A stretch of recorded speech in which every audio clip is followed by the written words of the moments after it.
Amigo produtor rural, duas coisas são verdadeiramente importantes para o produtor rural: família e propriedade. Esses são os dois bens mais caros para o produtor rural. Ao longo da vida, ele constitui a sua família e o seu patrimônio é pensado de forma a lhe dar tranquilidade na velhice e fazer com que o seu legado se perpetue, fazer com que as suas gerações futuras possam se beneficiar do seu sacrifício, do seu suor, da sua renúncia, da sua grande construção. Quando você pensa em formar um patrimônio, naturalmente você pensa em beneficiar os seus entes queridos.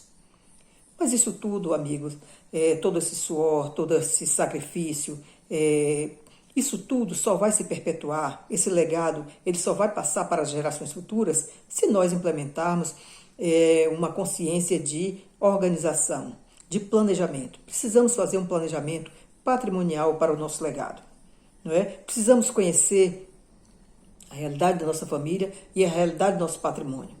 Muitas vezes, alguns amigos produtores rurais se preocupam unicamente em adquirir patrimônio, não é? Muitas vezes eles não se preocupam em legalizar esse patrimônio, alguns bens não estão sequer no IR, outros bens não estão georreferenciados, outros bens não têm CCIR, outros não têm sequer registro, não é? No registro de imóveis. Então isso tudo precisa ser revisto, nós precisamos organizar. Para que adiante o patrimônio não sofra, digamos assim, um prejuízo muito grande, não é? A família não passe, digamos assim, por uma situação de inventário, por exemplo, e com os bens sem regularização. Naturalmente, eles vão encontrar o deságio pela frente. Isso faz com que eles percam cerca de 20% a 25% do patrimônio, sem contar que, sem planejamento, esses bens irão fatalmente para o inventário, o expediente do inventário, que é um expediente extremamente penoso para todos nós. Quem de nós não conhece a história de alguém que deixou um patrimônio e, ao ser inventariado esse patrimônio, a família simplesmente empobreceu, não é? As pessoas não sabem por quê. Porque fulano jogou o patrimônio fora, porque não se incomodou, não se importou com o sacrifício de quem deixou. Não é bem assim. É porque, naturalmente, o inventário é um expediente extremamente penoso, extremamente desastroso para a família, não é?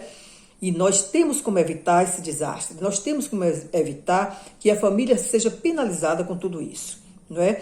Há inventários que as pessoas chegam a perder 45%, 50% de todo o patrimônio, não é? Bens que não foram georreferenciados, bens que não estão sequer no IR, bens que precisam ser, digamos assim, levados a registro, e tudo isso é muito penoso, além do que nós temos o imposto da morte, que é o ITCMD. É um imposto que no Brasil, hoje, ele tem um teto de 8%. Mas nós sabemos que o Congresso tem aí um projeto de lei que tenciona passar esse imposto de 8% para 20%. Não é? Aí você diz, olha, 8% já é muito penoso. Na verdade, nós temos o imposto mais barato, talvez o mais barato, um dos mais baratos em todo o mundo. Nós temos aqui o vizinho Chile, que tem o imposto da morte, que se faz quando os bens são levados a inventário, quando os bens são levados à doação, em 25%. A França, 60%. Estados Unidos e Inglaterra, 50%. Não é? O Japão, 55%. Então, nós temos o imposto dos mais baratos. Mas você veja o quanto é penoso esses 8% para cada um de nós. O quanto é penoso. Normalmente, o patrimônio se perde com a execução do inventário. E, amigos, nós podemos evitar esse expediente de inventário. Nós precisamos ter a consciência de que aquilo que representou o suor de uma vida inteira, a renúncia de uma vida inteira, não é? O sacrifício de uma vida inteira, ela se passa de forma integral para os nossos entes queridos. Não é? Se eu tenho um patrimônio de R$1 milhão, naturalmente eu quero que esse patrimônio passe para os meus familiares por R$1 milhão. Não é? Eu não quero perder parte desse patrimônio para o Estado, para despesas, não quero, para o deságio, não é? Então, se você não quer que isso aconteça com a sua família, então planeje o futuro da sua família, planeje o futuro do seu patrimônio, através de um bom planejamento patrimonial e sucessório. Isso não é coisa cara, isso não é coisa difícil. Se o seu patrimônio estiver dentro de um planejamento desses, certamente as despesas que você vai gastar, o que você vai empreender para fazer esse sistema, é cerca de 20% do que seus familiares adiante gastarão com o inventário. Então isso é muito vantajoso. Além do que, você pode, dentro de um sistema desses, você pode gozar de uma tributação infinitamente mais vantajosa, não é? Você poderá ter uma tributação mista quando for favorável, ou tributar na pessoa física ou na pessoa jurídica. Dentro de uma sistemática dessa, você certamente será beneficiada, sua família será beneficiada, o seu patrimônio estará protegido, porque um sistema desse, ele efetua uma espécie de escala de barreiras para que o seu patrimônio esteja protegido. A sua família está em paz, porque nós sabemos que com o inventário as famílias chegam a se deteriorar, as famílias elas se separam, porque o patrimônio sempre separou, não é isso? O patrimônio é um instrumento de separação, mas através de um sistema de planejamento patrimonial e sucessório, através de um sistema chamado sistema holding, não, porque tudo já estará devidamente resolvido, não é? Quando o patriarca ou a matriarca, o titular do patrimônio se for, os herdeiros, os sucessores, eles apenas irão ao sistema de cartório da junta comercial, apenas noticiar o falecimento. E com a notícia do falecimento, ela é encaminhada ao cartório de registro, pronto, está tudo resolvido, não é? Tudo devidamente resolvido. Então, nós precisamos pensar em planejamento. Amigos, em todo o mundo as pessoas se planejam, não é? Aí você diz, olha, nos Estados Unidos nós temos uma alíquota de imposto sobre a morte de 50%, mas lá ninguém faz inventário. Na França ninguém faz inventário.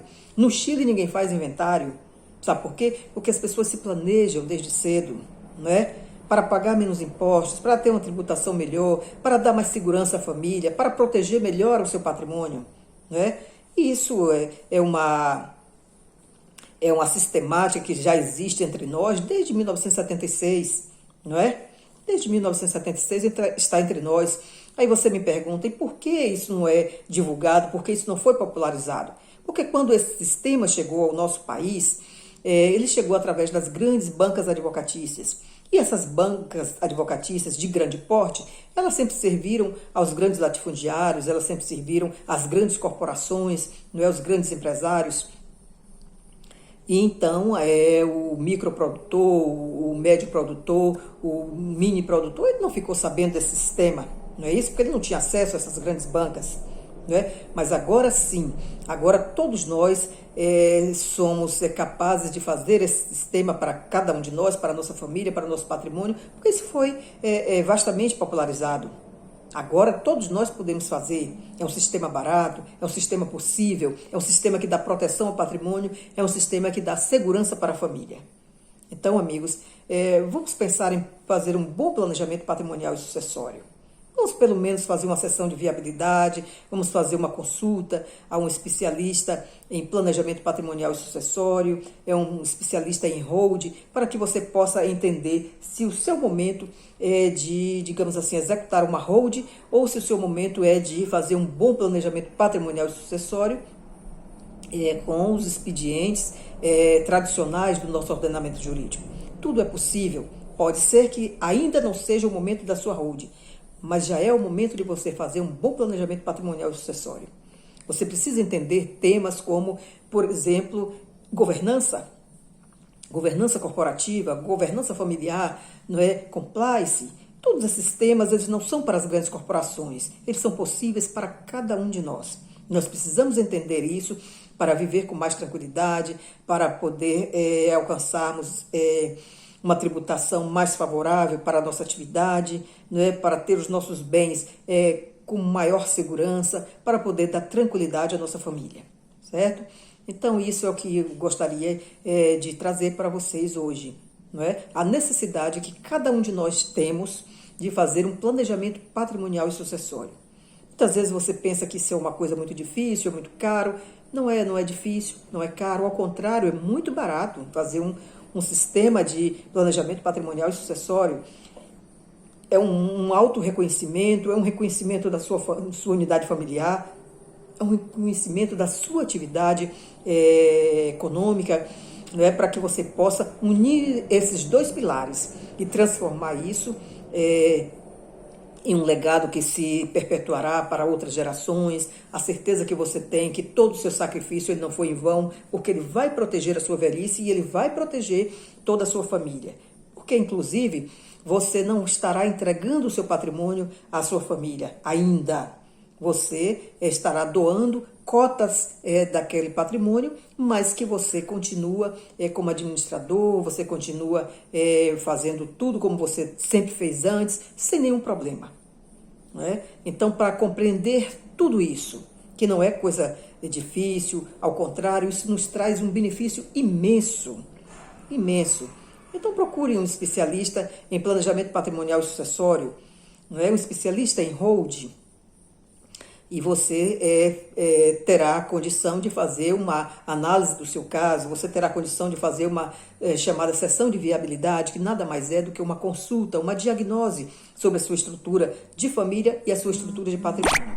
E a partir daí o especialista vai lhe dizer, você poderá organizar o seu patrimônio, você poderá organizar a sua unidade familiar desta forma, utilizando para você o melhor modelo, o melhor desenho e as melhores estratégias. Então, procure um especialista em planejamento patrimonial e sucessório o quanto antes.